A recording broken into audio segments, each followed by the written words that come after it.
The following case study is an analysis of a mother who attempted to murder her own daughter due to dissatisfaction with a birthday gift. When I was first married, financial constraints were a significant challenge. My husband and I had to cope with a form of leukemia that required significant financial resources. Despite these challenges, he demonstrated remarkable resilience and commitment. We were in our early 20s, and he persevered through these difficulties. On December 23, my mother was born. She has been described as an unkind individual. At the age of 14, she attempted to impregnate me for her own benefit. Additional financial assistance from the state would be a wholly distinct matter. I shall post on this forum if anyone requests further details, as this incident occurred 2 decades ago. The mobile phones available at that time were not as sophisticated as those in use today. Consequently, I was unaware that my mother had called me several times until I returned home from my treatment. I later discovered that she had called 3 times, each lasting 3 minutes. I counted the calls and noted that she had requested her money.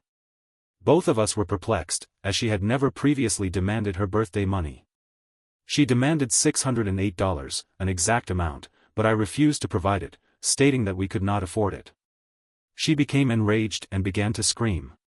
She proceeded to call me a prostitute and an entitled jerk, stating that I should do as she says because I was born into this world as her child. I informed her that I am an adult and therefore not required to comply with her demands. I was experiencing a combination of anger and fatigue, which may have contributed to my emotional state at the time. I had recently vomited, which may have also played a role in her reaction. She then proceeded to grab a kitchen knife and advance towards me. While my husband attempted to restrain her, she stabbed me in the upper abdomen, but did not puncture any vital organs. I am unsure of my husband's exact actions, but he appeared to lose control and broke her arm in a violent motion while shouting incoherently. He contacted the police, and she was taken into custody, while I was transported to the hospital. I incurred additional expenses, but a domestic violence victims foundation assumed responsibility for them. She was sentenced to 7 years in prison. I relocated to Louisiana this morning. My sister informed me that my mother passed away last night. I am uncertain as to how she died, and I am indifferent to the circumstances surrounding her demise. My mother was a self-centered individual who exploited her own daughter for personal gain. There are 2 types of entitled parents. Type 1 is the archetypal entitled parent that is commonly observed on this platform. Type 2 is an abusive parent who exploits their child for personal gain. The first type of parent is the one who believes that their child is the most precious entity on earth and that others should go to great lengths to fulfill their child's requests. The second type is the abusive parent, as illustrated in the aforementioned narrative. It is encouraging to see that Opie was able to extricate himself from this toxic relationship. She won $680, which is a considerable sum of money. I would like to hear your best theory as to how this came about. This incident occurred a couple of weeks ago, on the day of my grandmother's funeral. She had passed away in a hospital, and I was outside talking to the owner of the funeral company. He was also my godfather. I had a very good relationship with him. It may seem unusual that my godfather is the proprietor of a funeral company, but I do not find this to be the case. He has known me since I was an infant and has treated me as if I were his son. I view his occupation as just another job, with its own benefits. I was 17 at the time, and we were situated just outside the hospital. As we were conversing, we observed a considerable number of company vehicles, including the one that had been the subject of our discussion. Without warning, an individual who could be described as an entitled mom approached us. She was accompanied by her child, who was holding a beverage. I was pondering whether my son might be permitted to ride in the limousine when she extended her finger in a gesture that I interpreted as a demand. I believe it is referred to as a hearse in English. I was initially taken aback by the sudden appearance of a stranger and the multitude of thoughts that were rapidly traversing my mind. As an introverted individual, I tend to find it challenging to engage in conversation with people I am unfamiliar with. The second reason was because I was holding my laughter. She genuinely believed that the hearse was a limousine. I must concede that this is not a situation in which one can decline. At this juncture, I am unsure how to proceed. I am at a loss for words. I believe that you do not wish for your son to enter the vehicle. Why are you so reluctant? Even if he were to spill his drink in the limousine will not be an issue. You have not had the financial resources to purchase a limousine, so you will undoubtedly have the means to maintain it. At this point, my godfather enters the scene. Excuse me, miss, what is your decision? I want my son to ride in the limousine. My godfather then made a remark that was, in my opinion, the most remarkable thing I have ever heard.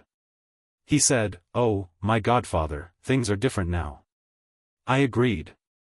He may ride the limousine, but only if he has a coffin to be in. The mother is somewhat perplexed by the response. She takes a moment to examine the limousine more closely and realizes that she has mistaken it for a hearse. Perhaps the company logo was out of her view, or something. However, when she realized the mistake, her complexion became pallid, and she promptly departed at a brisk pace with her child. My godfather and I exchanged glances and burst into laughter. This is my inaugural contribution to this forum, and I hope it meets with your approval. I am, in fact, the subject of this thread. I am, in my own estimation, the most accomplished individual. My esteemed colleagues, I recently perused this thread and observed a considerable number of individuals expressing on the one hand, I am gratified that you are my fans and that you are promoting me on Reddit. However, on the other hand, I am disconcerted that you are consuming my content in the form of entitled parent stories on Reddit. I would like to remind you that the most responsible way to consume Reddit content is to watch our /videos. If you are reading stories on Reddit instead of watching my videos, would ask you to reconsider your actions. Such an action would constitute theft on your part. I am planning to report you to the relevant authorities when the FBI comes knocking on your door. You may wish to consider your position in light of the fact that I have already informed them of your activities. In a departure from my usual format, I am going to present a selection of responses to a post on Ask Reddit that I found particularly pertinent to today's discussion of entitled parents. I had to add them on ERA admission officers and essay coaches of Reddit. I was curious to learn which applications had been perceived as the most pretentious. I had the opportunity to interview some students for a special program in my undergraduate studies. It was a highly competitive program, and many individuals were vying for a seat. One young woman arrived for the interview. I informed her that I would prefer to stand, and she was not pleased with this response. I informed her that my father is the dean of one of the colleges and my mother is one of the professors who established the program I am applying for. I emphasized that she should take a seat, but she refused. I then stated that this interview is part of the process of being approved for the program and that she would have to do well in order to gain admission. She replied that she would do well. Or her parents will make your life difficult. Her parents had no impact on my life whatsoever, and I informed her of this. I then offered her the opportunity to leave the interview and start anew. She became enraged and berated me for approximately 5 minutes. I completed the interview sheet with the following responses. In a subsequent communication, the applicant's father, who was in fact a dean, requested a meeting to discuss the interview process. During this meeting, the applicant provided several direct quotes from the interview sheet, which the dean then reviewed. The quotes were derogatory and directed at me, my family, and other individuals. The father apologized profusely for his daughter's behavior and requested that she redo the interview. At this point, I informed him that the decisions had already been made and that she was not selected. I also explained that the situation was unfortunate and that I was not at fault.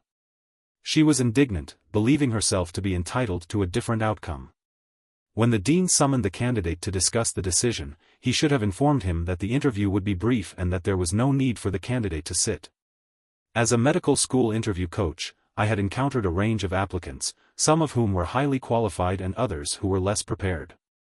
Our medical school interviews are relatively straightforward to pass but challenging to excel in. They typically involve open-ended questions about passion, interests, ethical scenarios, and decision-making. The questions were designed to assess knowledge of healthcare topics, among other things. Some responses to mock questions were noteworthy for their pretentiousness. For instance, one candidate's answer to the question about his hobbies was that he enjoyed wearing Armani suits and purchasing expensive coffee blends.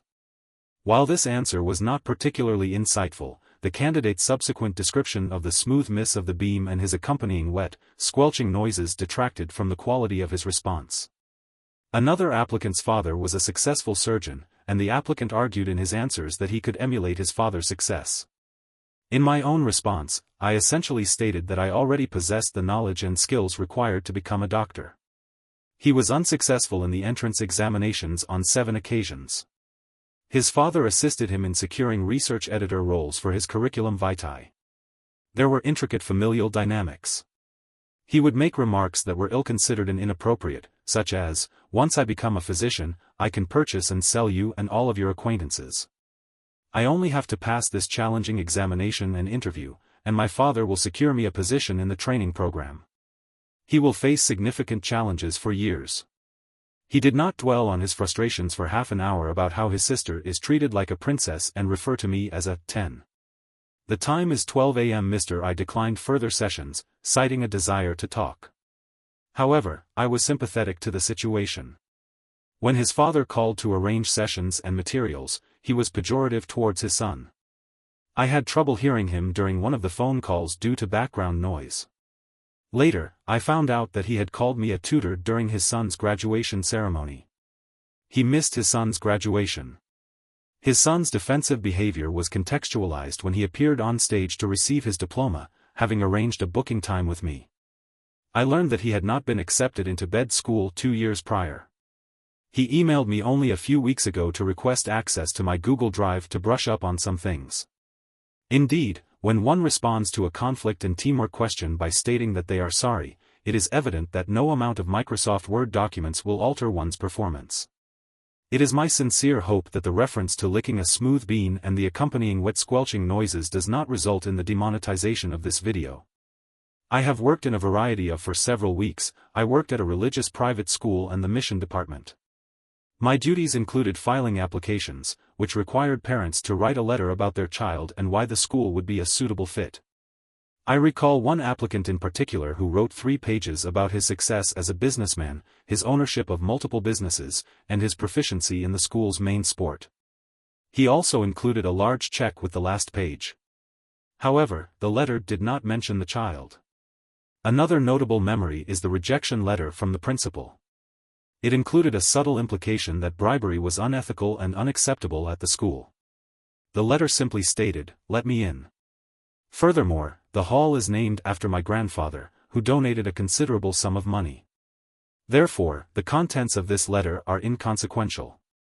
He was correct, he gained admission and received compensation.